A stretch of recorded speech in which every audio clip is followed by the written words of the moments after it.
Hi, I'm Katie Sweeney, and I'm going to teach you how to make cherry butter.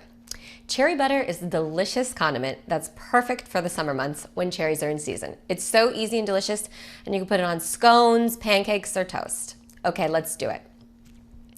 We're going to start by putting 2 room temperature sticks of butter. I left these sitting out overnight, so they're nice and soft, and they're going to blend up really easily. We're going to pop these in our food processor. I've got half a cup of pitted cherries, which we're also going to add to the food processor. Then we're going to add 1/4 cup of sugar. If you wanted to make a savory butter, you could leave out the sugar, but we're going to do a sweet butter and serve it with breakfast foods. So 1/4 cup sugar and a nice healthy pinch of salt because I'm using unsalted butter. Now we're going to give it a blitz, and here we go. Okay, so we've got our ingredients in the food processor, and let's turn this on.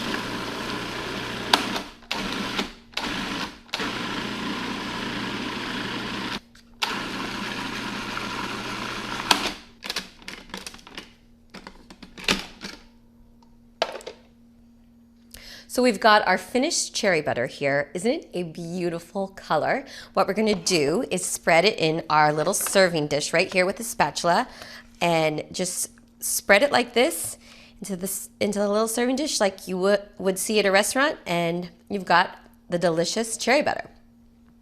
If you wanna serve this cherry butter at a later date, you can take a big piece of saran wrap, put the cherry butter on it, roll it into a log, and refrigerate it till it's chilled.